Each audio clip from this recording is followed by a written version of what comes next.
Good evening. Could everybody take their seats? Good evening. I'd like to call this meeting to order. Today is Thursday, February 28th. I'd like to everybody to stand up, and we will start with the pledge. So, Director Orzali. I pledge allegiance to the flag of the United States of America and to the republic for which it stands, one nation, under God, indivisible, with liberty and justice for all.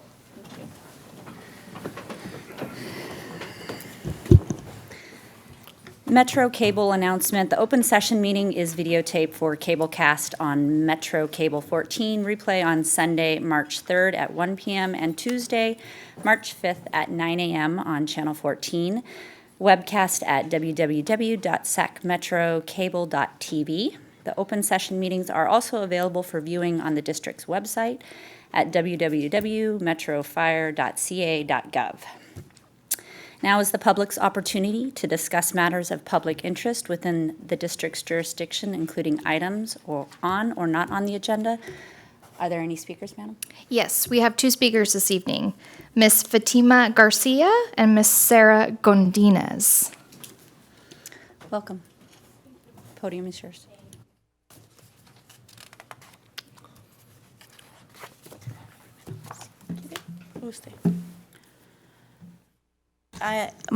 I'm going to translate for our member. Buenas tardes, mi nombre es Sara Godínez. Good afternoon. My name is Sara Godinez. Soy janitor. I am a janitor. Trabajo en una compañía con unión I work with a company that is unionized por 3 años. for 3 years. Siento yo que en mi compañía, que es unión, tenemos un poco de respeto. I feel that we are respected because we are union members. Por medio de mi unión descubrimos que nos estaban haciendo robo de salario. On behalf of our union, we realized that there was wage theft happening amongst our coworkers, Y obligaron a la compañía que nos lo pagara. and they demanded and obligated the company to pay them the right wages that they were supposed to be earning. También por medio de la unión conseguimos aseguranza médica familiar. Also, on behalf of our union, we are able to gain health benefits not only for the worker, but for our families as well. Thank you. My name is Fatima Garcia. Thank you for your time and for your service, especially with all of this California wildfire happening. We really appreciate your guys' effort, all of you here today. I am an internal organizer for SEIU USWW. We've been coming to your guys' hearings quite often, and just to say hi. We are here today not to disagree on the process of out to bid, but we want to encourage to hire a responsible contractor during our investigation with the signatory contractor that is currently going to take over the contract. We found a lot of wage theft lawsuits, misclassification of workers. So we're really just here to encourage and ask for your support so that our janitors in the area are able to gain benefits that our members have through through hiring signatory contractors that are responsible. Thank you again for your time, and again, we want to encourage that you guys support our janitors in the area. Thank you, guys. Thank you. Are there any other comments, questions? Thank you for your time. Thank you. Now moving on to the consent items. Are there any comments or questions? Madam Chair, I'd move the consent. I second it. Great. We have a motion and a second. Please call roll. Director Sailors, Aye. Gould, Aye. Orzali, Wood, Aye. Clark, Aye. Barnes, Aye. Sheets. Aye. Motion passes. Great. Moving on to the action items. First action item, adopt a resolution to retire surplus equipment. Good evening, directors, Chief Harms. My name is Ron Empedrad, controller for the district, and before you tonight, for your approval, is a resolution seeking the removal of certain capital equipment from the district's capital asset records. By way of background, as part of our process of accountability, we conduct a physical inventory of all our capital assets once every 2 years. The last one we conducted was completed in 2018. A team of 3 to 4 employees went to each admin location from station to station and counted over 1,000 pieces of equipment. The count itself lasted for by about 3 or 4 weeks. And as a result of that count, we were able to account for 98% of all our capital equipment. However, we were unable to locate 22 items, which are now the subject of tonight's resolution. These 22 items, each of these items are at least 12 years old and have been fully depreciated. There could be a number of reasons why we could not locate them.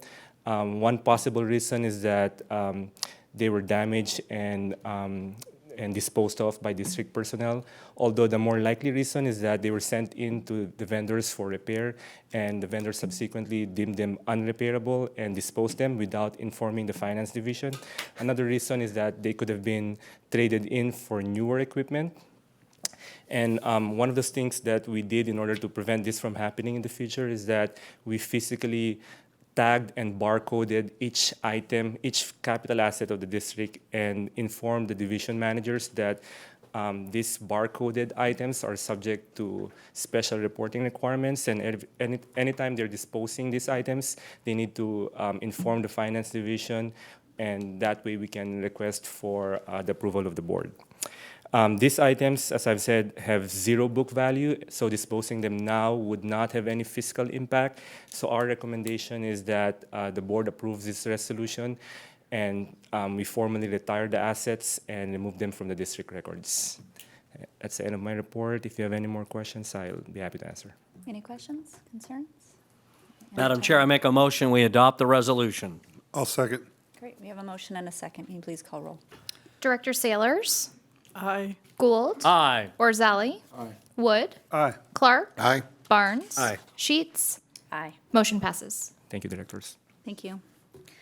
Second action item, adopt a resolution to award architect and engineering services. Mr. Fry.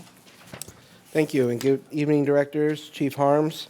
I just want to take a couple of minutes and talk about a recommendation from staff to the board to establish a multiple award schedule for architectural and engineering services.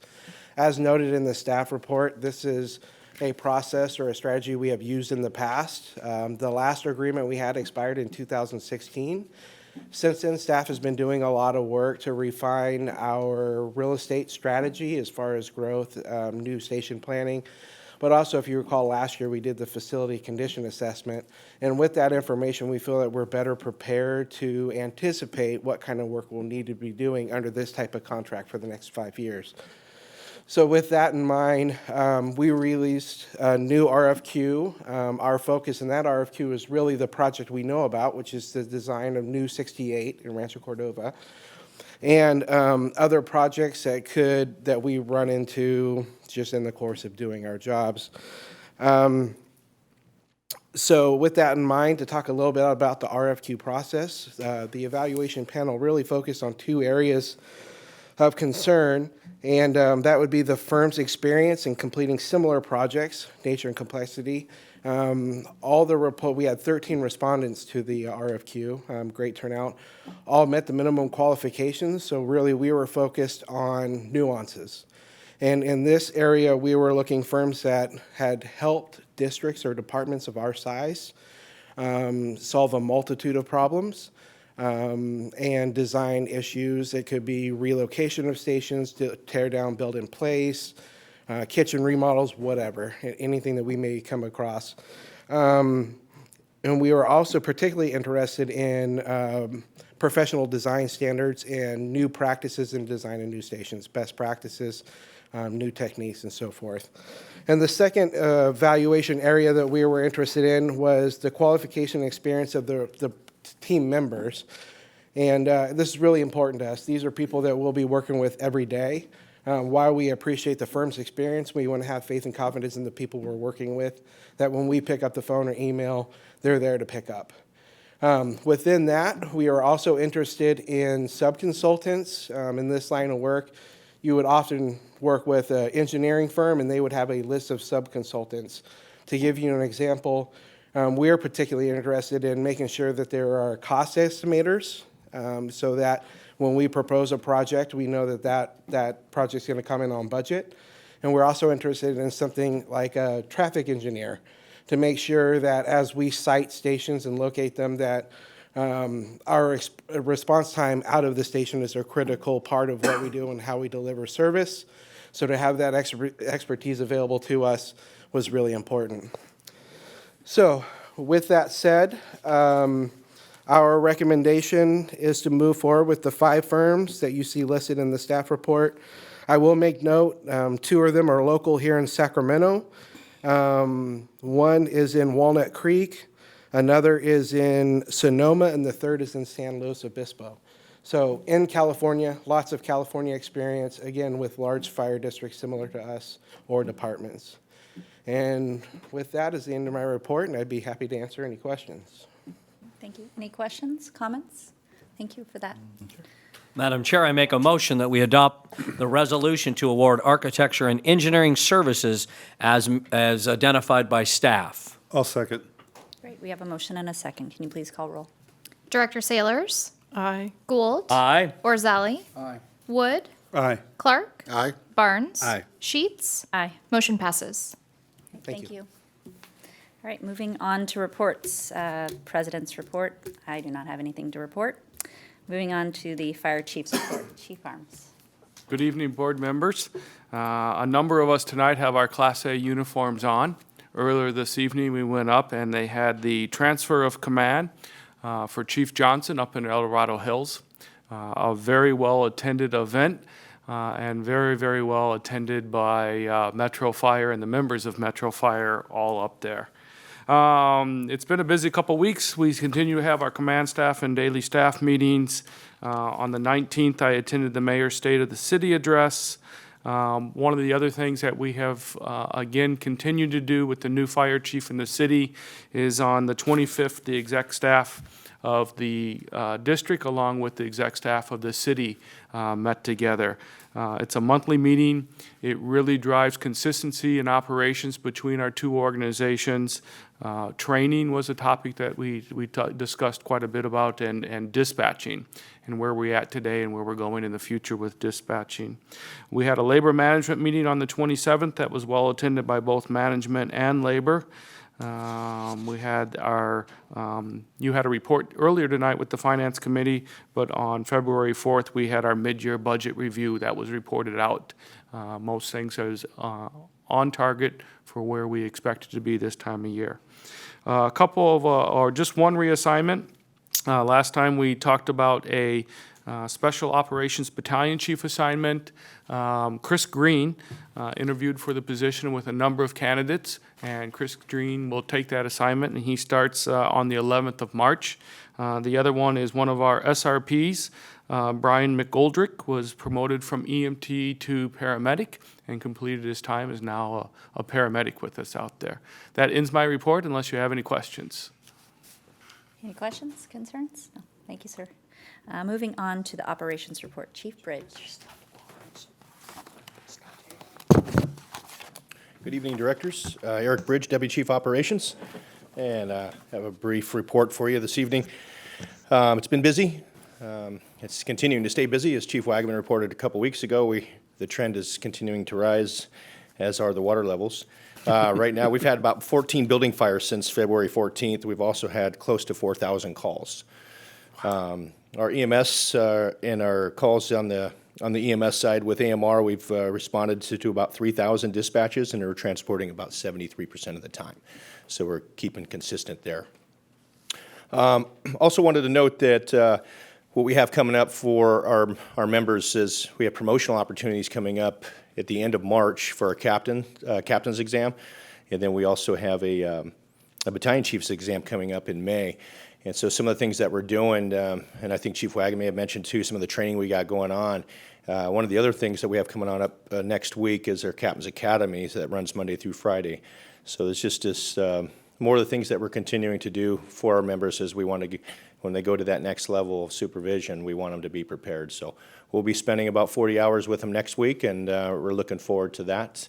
And then we do a similar operation for the Battalion Chiefs Academy about 2 or 3 weeks prior to the exam. So the exam's actually about 3 weeks after the academy. So it gives them time to digest the material and work on some things. So those are a few of the things that we have going on. And just also in regards to the weather, we haven't had a whole lot of weather-related calls yet. There's your classic, our classic drivers out there that think they can beat the water level, but fortunately there hasn't been anything real substantial there. We've assisted a few of them out of the way, but nothing big yet. So we'll definitely keep you posted as the rains are going to continue again tomorrow night.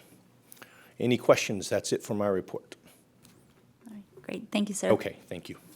All right, moving on to Firefighter Local 522, Vice President Jameson. Good evening, directors, chief arms, and staff. It's nice to be here tonight. It's good to see all of you. I'm going to keep it brief just like everybody else, but I wanted to just reiterate that what's going on out there with the membership. Again, I'm fortunate to get to represent them to you. I've met with, I know we often focus on suppression, and that is the bulk of who I represent, but I have met, since the last time I've met with the CRD and also Fleet, and I will be meeting with our ASP people, and I just want to represent that what we have here, again, is some wonderful people. I saw it represented at the award ceremony last week. People were recognized through all divisions, different division awards, different unit citations. So great organization, great people, and I'm lucky to represent them. And finally, I just want to talk about, I know we've talked about this with all of you, as the contract. We are out of contract. We are motivated. We still are very pure in heart in how we're coming at this, and we hope to get this done, and we hope to work together to have a resolution in the near future. So thank you very much. Unless you have any questions, that's it. Any questions, concerns? All right, thank you, sir. All right, moving on to the committee and delegate reports. The executive committee has not met, and we do not have a meeting scheduled. So moving on to the Communications Center, JPA, Chief Wagaman. Good evening, directors. Tyler Wagaman, Assistant Chief Operations, here on behalf of the Comm Center Board this evening. And good evening, Chief Harms. Sorry to miss you. We last met on February 26th. There we celebrated Janice Parker's 20 years as the board clerk. Congratulations to her. The Comm Center recently hired 3 new dispatchers, so they're putting them through the paces and are learning how to take calls at this point, and hopefully we'll get them to actually dispatch calls here in the very near future. Dispatcher Week's coming up on March 14th through the 20th. During the board meeting, we had a presentation from Richardson and Company. They completed a financial audit of the center's finances, and with that, we received a clean opinion, so that's good news for the center, as well as they presented the CAFR report for 2017 and 18, which will be uploaded on their website. The next meeting is March 12th, 0900 hours at Gold Canal. Unless you have any questions for me, that concludes my report. Any questions? All right, great, thank you, sir. Moving on to California Fire and Rescue Training, JPA. Good evening. California Fire Rescue Training, JPA, has not met for some time. We will meet April 18th, 2019, 4 o'clock, across the hall in the Sesk. End of report. Thank you, Director Barnes. Thank you. All right, the Finance and Audit Committee, Director Orzali. Finance and Audit Committee met this evening, had an excellent report from our CFO, and our next meeting is scheduled for 28 March. Policy and Committee, Director Gould. The Policy Committee stands ready to manage a plethora of policies as they are forwarded to our group. Sometime around the 14th of March at about 5:30. We might have to back that out to 5, given the huge number of policies we no doubt will have forwarded to us to articulate and manage. That ends my report, Great. Madam Chair. All right. Moving on to board comments. We will start with Director Sailors. I went to the gala last Thursday, and I'm very glad I did. I got to know this department even better. Every time I come to a meeting and every event I go to, I get to know this top-notch department more and more. I just want to thank everyone for their presentations tonight. And everyone stay safe in these rains and these deep waters. If you can't see the road, don't drive through it. Thank you. Thank you. Director Gould. Pretty sage advice, I gotta say. If you can't see the road, don't drive through it. That's good. I was not here, I think, when there was a report out on the Public Safety Bowl, formerly called another thing. What actually was the outcome of when the fire department met up with the police department? What happened? No, it was a great game. I came down to the final minute and a half, but the lost side came out, and I was reminded this morning from my boss had said that we need to make good on that deal, and so I figure I'll let you two work that out. How far away does the sheriff office recruit? San Diego. No, I'm kidding. I think I'd like to just go down on the record. He said San Diego, and I think that's a true For the statement. Okay, thank you. Director Rosali. I have no report this evening.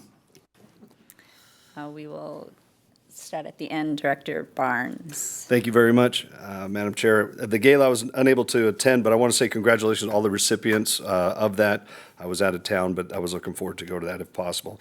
But a big congratulations to Chief Mo Johnson. I had the privilege of getting to meet him here only a short amount of time, but his enthusiasm was infectious. There's no doubt he's taken that on to his next chapter of his life.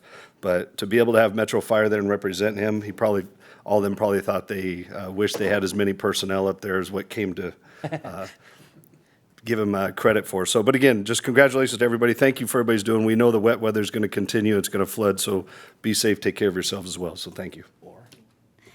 Director Clark. Yes, Director Barnes so eloquently spoke about Mo Johnson, Chief Johnson. I also want to congratulate him on his change of command and also congratulate the recipients of the gala affair.